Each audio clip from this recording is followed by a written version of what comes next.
Hello again. I made a couple videos which I use to practice speaking because sometimes I have a difficulty with that. And I love sharing Jesus Christ with others. Because like Paul says, he's not ashamed of the gospel, and neither am I. The gospel is filled with love. And one of the important things that people don't understand is how important what Christ dying on the cross was for us. Because you see, without his death, without the shedding of his blood, without the empty tomb, and without him ascending into heaven, alive and well, we'd have no hope. And what I'm seeing in this world is it's all about self anymore. All about culture, about I don't want to offend this one, I don't want to offend that one. Well, you see, the gospel and God's word is supposed to convict our hearts. It's not supposed to be all joy and fluff. It's supposed to convict us to walk away from a life filled with all this hatred, all this malice, all this arguing, all this hot-temperedness, and teaches us how to walk right and live right and be right so we can be healthy and enjoy our life. But it's not an easy walk. The gospel is where I turn to in trouble. When I'm arguing with my wife, because there's no such thing as a perfect marriage, I'll turn to the gospel if I'm having trouble, no matter what. It's a comfort to me. And the reason it is because I keep reading it and reading it. And the more I read it, the more I learn about it. And I learn that here a little, there a little, line upon line, precept on precept, teaches us that through hard times, using the gospel and having our walk with Christ, because the gospel is our guide, it teaches us. It teaches us how to go through those trials and tribulations. You can't just read one or two pet verses and think you know it all. This book is so beautiful from beginning to end, from Genesis 1 all the way to Revelation. It is beautiful. And we have to remind ourselves, the price Christ did pay for us, each and every one of us, from the churchgoer to that drunk crack addict that's laying in a ditch. And we all have a chance for salvation. He doesn't promise things to be easy, but he promises to walk with us to go through hard times. And the price he paid, I want you to think about this. He was an innocent man who was accused of wrongdoing. But the wrongdoing he was accused of being God. But he was God in the flesh.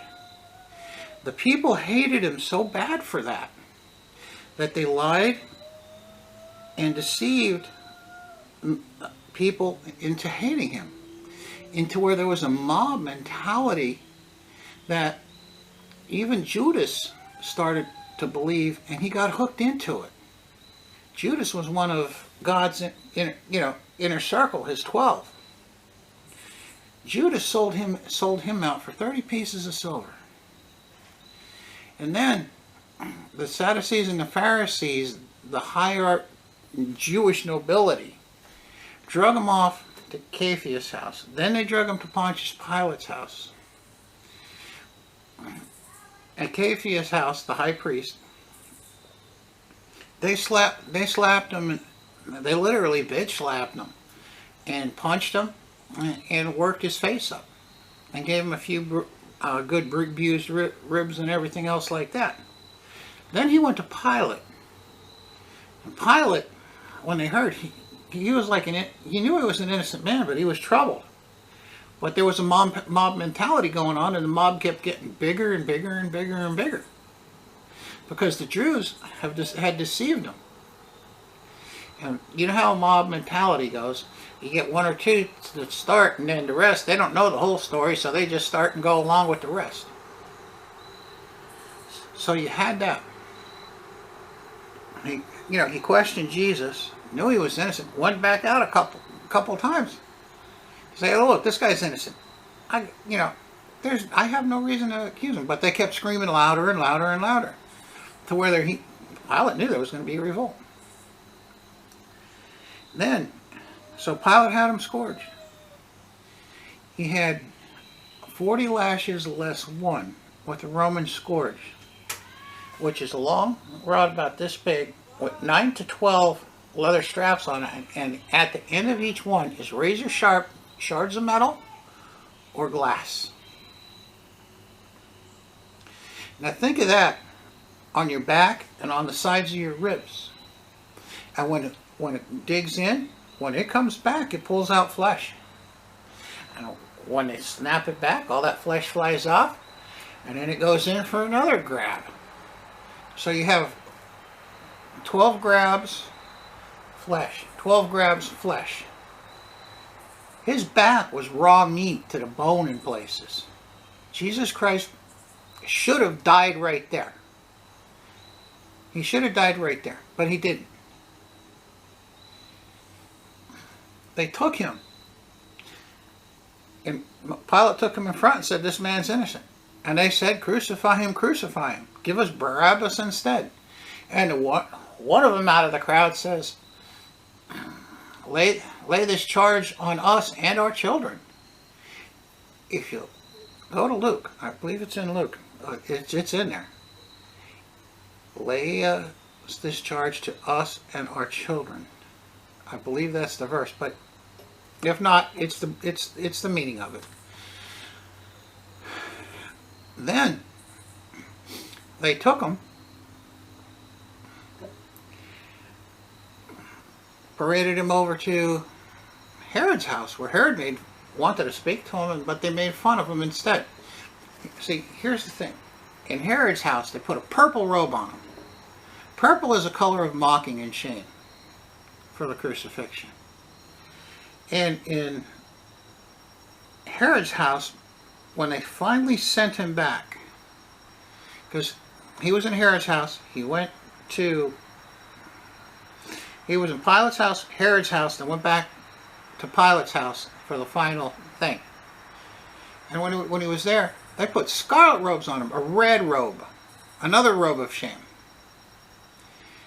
And then they took that off and put his own clothes on him and slapped a crossbeam on him that weighed about 150, 200 pounds so he could carry it to his own death. He did this for us. He didn't do this for himself. He did it out of love. Love for each and every one of us, so we wouldn't have to pay that at judgment. He took that for each and every one of us. And then when he gets there, he gets nailed to the cross, and he says, Father, forgive them, for they know not what they do. The very people who were hammering the nails into him, the very people who scourged him, the very people who were spitting on him and punching him and smacking him with reeds and whipping him, he forgave them. Could you forgive your worst enemy? Could you? And then he had to suffer for 3 hours. And then when he finally did die, the Roman shoved a spear up and through his heart. Right through his heart. Romans were excellent killers. They knew how to kill. That's what a soldier was bred for, to kill. That was their job, to protect and kill. And then they took him down from the cross. Because you see, Joseph of Arimathea, he risked his neck to go to Pilate and beg for the body of Jesus so he can bury him. And with how lit Pilate was, with how that mob was, Joseph of Arimathea could have died because Pilate was in a pissed off mood. But nobody thinks of that. But they finally get him buried. Then the Pharisees and the Sadducees say, we want the tomb sealed. So they sealed the tomb. Then on the third day, something beautiful happened. One of the Lord's angels came down, kicked that stone on the side. And out came Jesus. He came out, he showed himself to a couple of the disciples and a couple of the women that follow him. He ascended into heaven. Came back down. Came back to them, witnessed to them, show them that he was alive and well with all those wounds and holes and scars. And then, after he was here, seen by many people, teaching and preaching after that, it was time for him to go home, because he had to go to the high court of heaven to rule and reign until the end of days. And if you think that's a far time off, you better take a look around. So he's actually alive and well in heaven. See, we don't need a pope, we don't need any high priest, because he is our eternal high priest and he is our eternal pope. Because when you have a pope on here, that denies the deity of Christ up there. We have a ruler.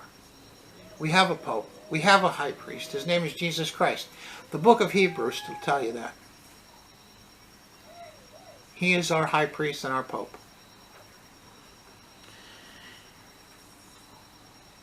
And God forbid the people that know Christ, the people that were saved, turn away. Esau threw that gift away. Esau sold his birthright, his salvation, for a bowl of food. That's how much he thought of it. That's how much he thought of it. What do you get if you gain the whole world and lose your soul? You get eternal condemnation and eternal damnation. There's no escaping it, because there's two things we do. We're born, which is obvious, but the two things are: we live, we die, which is the first one, and then the judgment before Jesus Christ, because he judges all living souls. So something to think about. That's what he did. He did it because he wants to save the world, not condemn it. He wants to bring as many out of that condemnation as he can. I want to close with one very beautiful chapter here from Isaiah. I'm just going to read Isaiah 53 for us, and then we'll call it quits for this here little mini lesson.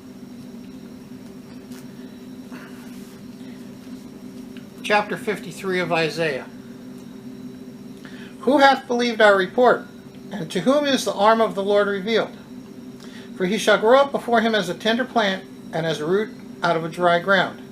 He hath no form or comeliness, and when we shall see him, there is no beauty that we should desire him. He is despised and rejected of men, a man of sorrows, and acquainted with grief. And we hid it, as it were, our faces from him. He was despised, and we esteemed him not. Surely he hath borne our griefs, and carried our sorrows. Yet we did esteem him stricken, smitten of God, and afflicted. That was the crucifixion. But he was wounded for our transgressions. He was bruised for our iniquities.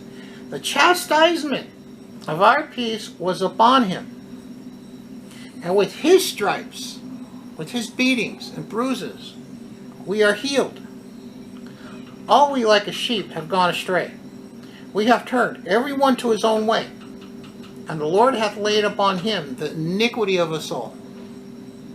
He was oppressed, he was afflicted, yet he opened not his mouth. He is brought as a lamb to the slaughter, and as a sheep before her shearers is dumb. So he openeth not his mouth. He was taken from prison and from judgment. And who shall declare his generation? For he was cut off out of the land of the living. For the transgression of my people was he stricken. And he made his grave with the wicked and with the rich in his death, because he had done no violence, neither was any deceit in his mouth. Yet it pleased the Lord to bruise him. He hath put him to grief. When thou shalt make his soul an offering for sin, he shall see his seed, he shall prolong his days, and the pleasure of the Lord shall prosper in his hand. He shall see of the travail of his soul, and shall be satisfied. By his knowledge shall my righteous servant justify many, for he shall bear their iniquities. Therefore will I divide him a portion with the great, and he shall divide the spoil with the strong, because he hath poured out his soul unto death, and he was numbered with the transgressors, and bare the sin of many, and made intercession for the transgressors. Are you ready to accept Jesus Christ as your Lord and Savior? The Lord of your life? Then call on him with your mouth. Tell him you're a sinner. Because there is nobody that does not sin, no, not one. Tell him you're a sinner. Tell him you want him to be Lord of your life, and to come into your heart and reside there, and to teach you and guide you and comfort you when you need. Are you saved?